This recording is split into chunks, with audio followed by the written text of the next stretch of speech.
اللہ تعالیٰ کیا فرماتے ہیں؟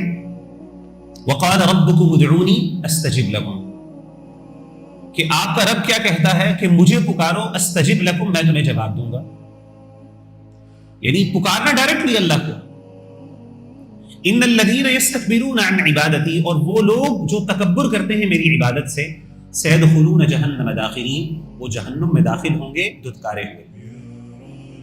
تو اللہ تعالیٰ نے یہاں پہ یہ لیجسلیٹ کر دیا ہے کہ میرے بندے پکارنا ہے تو تجھے مجھے ڈائریکٹلی پکارنا، اور یہ نہ سمجھنا کہ میں تم سے کوئی بہت دور ہوں، مجھ تک پہنچنے کے لیے تمہیں درمیان میں کسی وسیلے کی ایسا ضرورت ہے. ایسی بات نہیں، تم ڈائریکٹلی مجھ تک پہنچ سکتے ہو.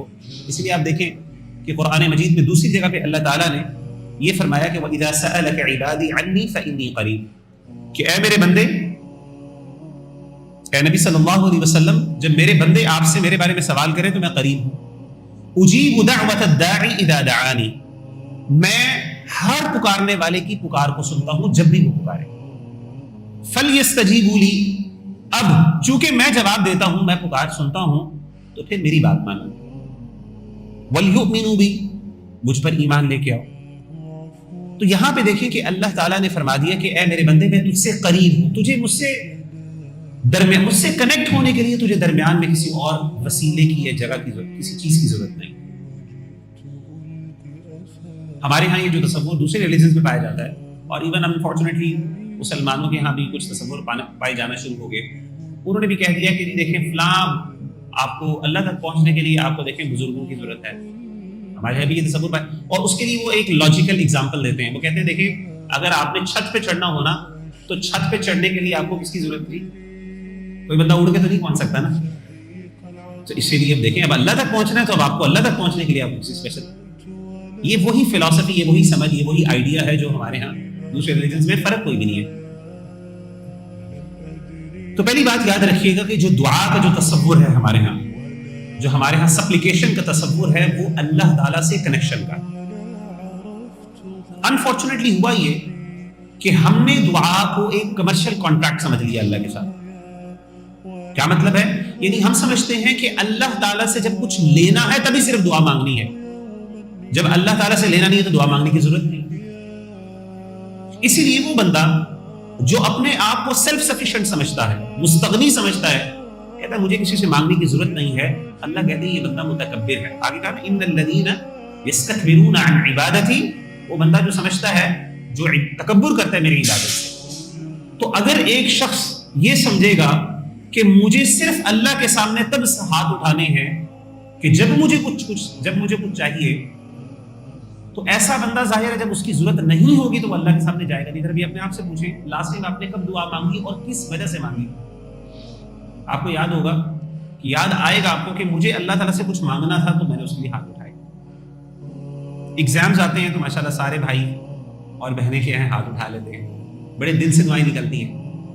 اس کے بعد اگر کوئی اور معاملہ ہو تو پھر دوبارہ دعائیں ہاتھ. اس کے درمیان ضرورت نہیں ہے نا، کیونکہ کوئی تمنا نہیں ہے. ماشاءاللہ اللہ تعالیٰ ساری ضرورتیں پوری کر رہا ہے الحمدللہ. تو ہمارے ہاں چونکہ ہم نے دعا کے تصور کو کنفائن کر دیا، ریڈیوس کر دیا صرف اس کے اندر، صرف لین دین کے ساتھ. اسی لیے جب بھی میں اللہ کے سامنے تب جاؤں گا جب مجھے کچھ چاہیے. جب مجھے کچھ نہیں چاہیے، مجھے اللہ کے سامنے جانے کے ہاتھ اٹھانے کی ضرورت ہی نہیں ہے. اللہ کہتے ہیں نہیں میرے بندے، یہ عبادت ہے. عبادت آپ کو ہر حالت میں کرنی ہوتی ہے، چاہے آپ کو اللہ سے کچھ مانگنا ہے یا نہیں مانگنا. وہ بندہ جو دنیا کا سب سے بڑا طاقتور آدمی ہے، امیجن کریں، لیٹس اسیوم کہ دنیا کی کوئی مشکل اس کے اوپر نہیں ہے، دنیا کی ہر نعمت اس کے پاس ہے. آپ مجھے بتائیں کہ ایسے بندے کو بھی اللہ تعالیٰ سے کچھ مانگنے کی، ہاتھ اٹھانے کی ضرورت ہے کیا اس کے سامنے؟ بالکل. اور وہ بندہ جو سمجھتا ہے کہ میں نہیں ہوں، اور وہ جو نہیں اٹھاتا، اللہ کہتے ہیں یہ تکبر ہے. تو یاد رکھیے گا چونکہ ہم نے اس کو لین دین کے ساتھ کنفائن کر دیا، ریڈیوس کر دیا، تو اب ہمارے نزدیک اس کا نتیجہ کیا ہو، اس کی پرابلم کیا ہو؟ اس کی وجہ سے پرابلم یہ ہوئی کہ ہمارے نزدیک دعا صرف وہی قبول ہوتی ہے جس میں جو ہم مانگتے ہیں وہ ہمیں ملتا ہے. کیونکہ ہمارے نزدیک ہم نے اللہ کے سامنے تب ہاتھ اٹھانے ہیں جب ہمیں کچھ چاہیے، اور دعا کا تصور یہ ہے کہ میں نے کچھ اللہ سے لینا ہے، میں نے کچھ اللہ تعالیٰ سے لینا ہے اور مانگنا ہے، اور اللہ مجھے کچھ دے گا، اس ہاتھ اٹھاؤں گا نا تبھی. اور اسی لیے میرے نزدیک وہی دعا قبول ہوگی جس میں مجھے جو مانگا وہ مل جائے گا، اور جو نہیں، جب مجھے نہیں ملا اس کا مطلب میری دعا دنیا کے جتنے بھی آپ مذاہب اور ریلیجنس کو دیکھ لیں، وہاں پہ ہمیشہ بڑے خدا تک پہنچنے کے لیے پیگنسٹک جتنے بھی ریلیجنس اٹھا کے دیکھ لیں، میجورٹی وہاں پر بڑے خدا تک پہنچنے کے لیے آپ کو ڈیمی گاڈس کی ضرورت ہوتی ہے یا انٹرمیڈیٹریز کی ضرورت ہوتی ہے. جیسے مثال کے طور پہ گریک میتھولوجی کی بات کر لیں، آپ کو پتا ہے کہ گریکس کے ہاں بہت سے خدا ہیں، پیگنسٹک ریلیجن ہے ان کا، اور اس کے اندر ایک بڑا خدا ہے غالباً جس کو زیوس کہتے ہیں، اس کے نیچے جو چھوٹے خدا ہیں جن کو ڈیمی گاڈس کہتے ہیں. اب یہ جو سارے چھوٹے خدا ہیں ان کے وجود کا تصور کیا، یعنی why are they there، reason of being کیا ہے ان کا، یہ کانسیپٹ کیوں پایا جاتا ہے کہ چھوٹے خداؤں کا ایگزسٹ ہونا ضروری ہے، یہ نیسیسری ہے. اس کے پیچھے بنیادی فلسفہ اور سوچ یہ ہے کہ بڑے خدا تک پہنچا نہیں جا سکتا ڈائریکٹلی. انسان اتنا ناپاک ہے، اتنا لولی ہے، اتنا کمتر ہے کہ بڑے خدا تک پہنچنے کے لیے اس کو کسی نہ کسی وسیلے کی ضرورت ہے. اور ایون وہ مذاہب اور وہ ادیان جو ایک زمانے میں اسلام تھے، مثال کے طور پہ یہودیت کی بات کر لیں یا خاص طور پہ عیسائیت کی اگر ہم بات کریں، تو وہاں پہ بھی یہ تصور بہت زیادہ پایا جاتا ہے. مثال کے طور پہ کیتھولسزم ہے، یہ کیتھولکس ہیں، یہ سب سے بڑا فرقہ ہے عیسائیوں کا. ان کے ہاں بھی پورا ایک سسٹم پایا جاتا ہے، یعنی ایون اگر وہاں پہ کسی بندے نے کوئی گناہ کیا ہے تو گناہ جو ہے اس کی معافی بھی ڈائریکٹلی آپ خدا سے نہیں مانگ سکتے. اس کے لیے آپ کو پتہ ہے جا کے چرچ کے اندر کنفیشن کرنی پڑتی ہے، اور ایک پارڈننگ کا تصور ہے. وہ آپ نے دیکھا ہوگا موویز کے اندر کہ وہ ایک شخص جو ہے وہ ایک گرل کے پیچھے بیٹھتا ہے اور دوسری طرف فادر ہوتا ہے، پادری ہوتا ہے، اور اس سے کہتا ہے oh my father I have sinned, ٹھیک ہے نا، مشہور اسٹیٹمنٹ آپ نے سنی ہے، اور پھر وہ اپنی کنفیشن کرتا ہے. تو یعنی آپ نے اپنے گناہوں کی معافی بھی حاصل کرنی ہے تو اس کے لیے بھی ضروری ہے کہ آپ کو درمیان میں کسی انٹرمیڈیری کی ضرورت ہے.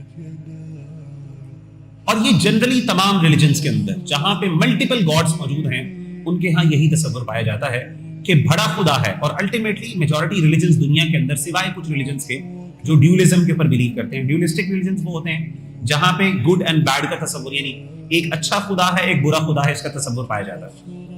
اور وہ کہتے ہیں یہ دونوں ایک دوسرے کو کمپلیمنٹ کرتے ہیں. یہ کم ریلیجنز ایسے ہیں، لیکن میجورٹی جو ریلیجنز ہیں دنیا کے اندر، جو پیگنسٹک ریلیجنز ہیں، ان کے اندر تصور یہی ہے کہ ایک بڑا خدا پایا جاتا ہے اور اس کے نیچے چھوٹے خدا ہیں جو بیسیکلی اس تک پہنچنے کی ایک ذریعہ اور وجہ رکھتے ہیں. اسلام نے آ کے ہم پر سب سے بڑا احسان یہ کیا کہ درمیان کے جتنے بھی انٹرمیڈیٹریز تھے اسلام نے ان سب کو ختم کر دیا اور ایک انسان کو ڈائریکٹلی اپنے رب کے ساتھ کنیکٹ کیا، اور درمیان میں تمام انٹرمیڈیٹریز جو ہے ان کو وائڈ قرار دے دیا، ان کو باطل قرار دے دیا. آپ کو پتا ہے کہ قریش مکہ جو تھے جب وہ خداؤں کو پوجتے تھے یا ان کی پوجا کرتے تھے تو ان کا آرگومنٹ بھی یہی ہوتا تھا. وہ کہتے تھے ما نعبدهم الا ليقربونا الى الله زلفى. وہ کہتے تھے ہم اصل میں ان کی عبادت اس لیے نہیں کرتے کہ ہم ان کو سمجھتے ہیں کہ انٹرنسکلی یہ ان کے اندر کوئی پاور موجود ہے یا خود یہ انڈیپینڈنٹ ہے. نہیں، ہمیں پتا ہے کہ اصل میں بڑے خدا تک پہنچنے کے لیے، اللہ تک پہنچنے کے لیے ہمیں ان کی ضرورت ہے، اور ہم ان کے ذریعے اللہ کا قرب حاصل کرتے ہیں، اللہ کے قریب ہوتے ہیں. ما نعبدهم الا ليقربونا الى الله زلفى. اللہ تعالیٰ نے تمام جو اس طرح کے انٹرمیڈیٹریز ہیں ان کو باطل قرار دے دیا. اسی لیے آپ دیکھیں کہ قرآن مجید کی جو آیت ہے سورۃ الغافر کی آیت، یہ بہت پروفاؤنڈ آیت ہے.